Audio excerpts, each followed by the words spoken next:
अच्छा, हमारा जो नेक्स्ट टॉपिक है वो है केमिकल प्रॉपर्टीज़ ऑफ बेसिस के बारे में। तो हम वन बाय वन इसके वैसे तीन रिएक्शन है हमारे पास, हम वन बाय वन सारे रिएक्शन को डिस्कस करते हैं। तो पहला जो है वो है रिएक्शन विद एसिड्स। हमें पता है जब भी बेस एसिड्स के साथ रिएक्ट करते हैं, यानी अगर हमारे पास बेस है और वो एसिड के साथ रिएक्ट कर रहा है तो हमें सॉल्ट और वाटर मिलेगा। ठीक है, और इसको न्यूट्रलाइजेशन रिएक्शन भी हम बोलते होते हैं। ये न्यूट्रलाइजेशन रिएक्शन एनआर में वैसे लिख रहा हूँ, न्यूट्रलाइजेशन रिएक्शन है। ठीक है, अब कोई भी बेस हम ले लेते हैं, फ़र्ज़ करते हैं हम बेस लेते हैं पोटाशियम हाइड्रोक्साइड। ये हमने बेस ले ली और एसिड है हमारे पास सल्फ्यूरिक एसिड H2SO4। जब ये दोनों रिएक्ट करेंगे तो हमारे पास सॉल्ट आएगा K2SO4, यानी कि पोटाशियम सल्फेट प्लस हमारे पास क्या आ जाएगा प्रोडक्ट में वाटर। अब देखना यह है कि इक्वेशन बैलेंस है या नहीं है। ठीक है, अब देखो यहाँ पे पोटाशियम जो है वहाँ पे हमारे पास पोटाशियम दो हैं, यहाँ पे पोटाशियम हमारे पास एक है तो यहाँ हमें टू लगाना पड़ेगा।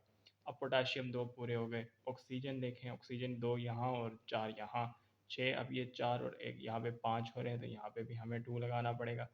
तो अब ये ऑक्सीजन भी पूरे। अब हाइड्रोजन देखते हैं, यहाँ पे दो ये हाइड्रोजन हो गए, दो हाइड्रोजन यहाँ से और ये दो हाइड्रोजन यहाँ से, चार हाइड्रोजन, और यहाँ पे भी चार हाइड्रोजन पूरे। तो अब ये इक्वेशन बैलेंस है। अब हम इसका सेकंड रिएक्शन देखते हैं, reaction with ammonium salts.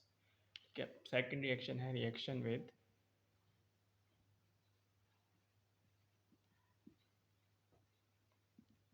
Ammonium salts. अच्छा, अब क्या होगा जब भी कोई बेसिस अमोनियम सॉल्ट्स के साथ रिएक्ट करेंगी तो हमें क्या करेंगी, लाइब्रेट कर देंगी इस रिएक्शन के अंदर अमोनिया गैस को। फ़र्ज़ करते हैं हम ले लेते हैं ammonium chloride, let's suppose we have ammonium chloride. और जब ये रिएक्ट कर रहा है बेस के साथ सोडियम हाइड्रोक्साइड, जो कि मोस्टली कॉमन बेस यही यूज़ होती है। ठीक है, सोडियम, तो ये हमें क्या दे देगा, सोडियम क्लोराइड, टेबल सॉल्ट, यानी कि कॉमन नेम इसका टेबल सॉल्ट होता है। सोडियम क्लोराइड हो गया और हमारे पास वाटर आ जाएगा और अमोनिया गैस लिबरेट हो जाएगी। अब इसमें देखें कि इक्वेशन बैलेंस है या नहीं। हमारे पास NaCl, हमारे पास हाइड्रोजन कितने हैं, दो, यहाँ पे एक और ये चार, पाँच, तो ये तीन और दो पाँच। क्लोरीन एक, क्लोरीन एक, ये इक्वेशन बैलेंस है, इसको मज़ीद चेंज करने की ज़रूरत नहीं है।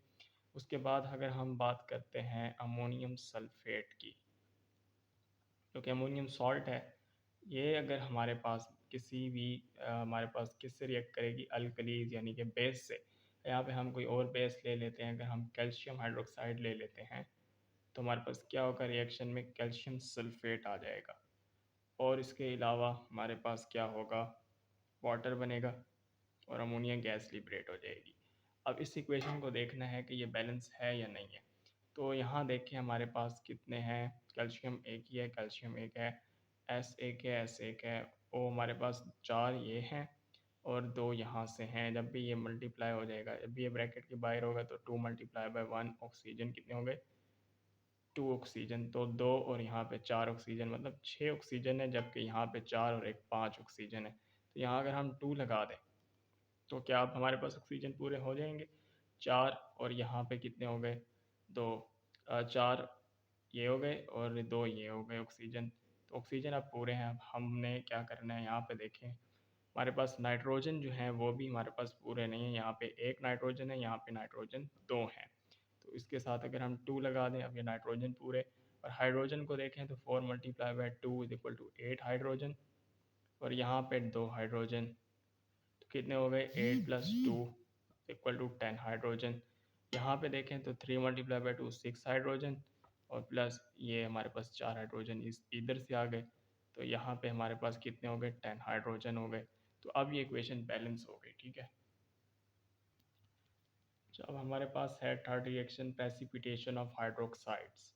जब भी कोई हैवी मेटल्स, अगर हम बात करते हैं कॉपर की, आयरन की, इसके अलावा जिंक भी है, लेड भी है, इसके अलावा हमारे पास कैल्शियम है, ये सारे हैवी मेटल्स हैं। ठीक है, जब भी ये हैवी मेटल्स रिएक्ट करते हैं अल्कलीज के साथ तो क्या करते हैं, ये इनसॉलेबल प्रेसिपिटेट बना देते हैं, इनसॉलेबल प्रेसिपिटेट। ठीक है, अब इनकी रिएक्शन को हम वन बाय वन डिस्कस कर लेते हैं। अगर हम ले लें कॉपर सल्फेट को तो हमारे पास क्या होगा कि ये बेस के साथ रिएक्ट करेगा। अगर हम ये सोडियम हाइड्रोक्साइड एक बेस ले लें तो हमारे पास एक, तो हमारे पास क्या बनेगा, Na2SO4 सोडियम सल्फेट। और इसके अलावा हमारे पास सोडियम सल्फेट का सॉल्ट बन गया। इसके अलावा हमारे पास क्या बना, कॉपर हाइड्रोक्साइड। क्या कॉपर हाइड्रोक्साइड का फार्मूला ये होता है और ये ब्लू कलर के प्रेसिपिटेट हमें मिलते हैं। वैसे भी अगर कॉपर सल्फेट का जो हमारे पास पाउडर फॉर्म में होता है वो ब्लू कलर में ही होता है। इसका जो सॉल्ट होता है वो हमारे पास ब्लू कलर में ही होता है, प्रिकर्सर सॉल्ट हम यूज़ करते हैं सोल्यूशन बनाने के लिए। उसके बाद अगर हम बात कर रहे हों जिंक क्लोराइड की, अच्छा ये क्वेश्चन बैलेंस नहीं है यहाँ पे, क्योंकि सोडियम यहाँ पे 2 हैं और यहाँ पे 1 ही है, तो हमें यहाँ पे 2 लगाना पड़ेगा। अब ये क्वेश्चन बैलेंस हो जाएगी।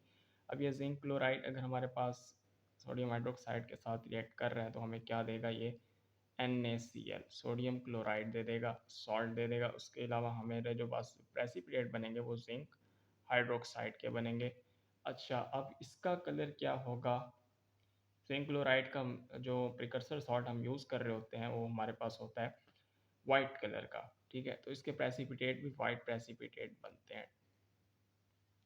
प्रेसिपिटेट के साथ मोस्टली इस तरह का साइन भी यूज़ किया जाता है। अच्छा अब देखें क्लोरीन यहाँ पे हमारे पास कितने हैं, 2 हैं, लेकिन यहाँ पे क्लोरीन हमारे पास 1 है, तो हमें यहाँ 2 यूज़ करना पड़ेगा। अब सोडियम देखें, यहाँ पे सोडियम हमारे पास 2 हो गए हैं, तो यहाँ पे 1 है, अब यहाँ पे 2 यूज़ कर लें। अब बाकी देखते हैं, ऑक्सीजन हमारे पास यहाँ पे 2 हैं, इधर भी ऑक्सीजन 2 हैं, हाइड्रोजन यहाँ पे भी 2 हैं और यहाँ पे भी 2 हैं। तो अब ये इक्वेशन हमारे पास बैलेंस हो गई है। अब थर्ड रिएक्शन इसका अगर हम देखें तो वो है फेरिक क्लोराइड के साथ। जब भी फेरिक क्लोराइड के साथ कोई भी बेस, यानी अगर हम यहाँ पे सोडियम हाइड्रोक्साइड यूज़ कर रहे हैं तो हमें क्या देगा, NaCl का सॉल्ट दे देगा, ठीक है। NaCl के सॉल्ट के अलावा हमें वो क्या देगा, FeOH ट्वाइस, यानी कि हमें ये फेरिक हाइड्रेट दे देगा, फेरिक हाइड्रोक्साइड दे देगा। अच्छा फेरिक हाइड्रोक्साइड में ये फेरिक हाइड्रोक्साइड क्यों है, क्योंकि यहाँ पे हमारे पास जो हाइड्रोक्सिल है उसके ऊपर 1 नेगेटिव चार्ज होता है और यहाँ पे हमारे पास 3 पॉजिटिव 1 नेगेटिव चार्ज होगा, तो इधर हमारे पास 3 है, तो ये 3 अगर 1 माइनस के साथ मल्टीप्लाई होगा तो वो -3 हो जाएगा। और आयरन ने अगर इसको न्यूट्रल करना है तो इसके ऊपर 3 पॉजिटिव चार्ज आएगा, उसे लिखते हैं यहाँ पे इस तरह, तो ये न्यूट्रल हो जाएगा, इसलिए ये क्या कहलाएगा, फेरिक हाइड्रोक्साइड कहलाएगा, फेरस नहीं कहलाएगा। और इसके जो प्रेसिपिटेट बनेंगे वो होंगे ब्राउन प्रेसिपिटेट। अब देखें ये इक्वेशन बैलेंस है या नहीं है। यहाँ पे हमारे पास NaCl है, 1 है, क्लोरीन इधर हमारे पास क्लोरीन 3 है, तो हमें क्लोरीन को भी बैलेंस करना है, तो अगर हम यहाँ पे 3 कर दें, अब क्लोरीन बैलेंस है, लेकिन सोडियम यहाँ पे 3 हो गए, यहाँ पे सोडियम 1 है, अगर हम यहाँ 3 यूज़ कर लें तो अब यहाँ पे सोडियम भी 3 हो गए। और ऑक्सीजन 3 है, यहाँ पे ऑक्सीजन इधर भी 3 है, हाइड्रोजन इधर भी 3 है और इधर भी 3 है। अब ये क्वेश्चन बैलेंस हो गई। इसके बाद हम यूज़ करते हैं लेड नाइट्रेट को।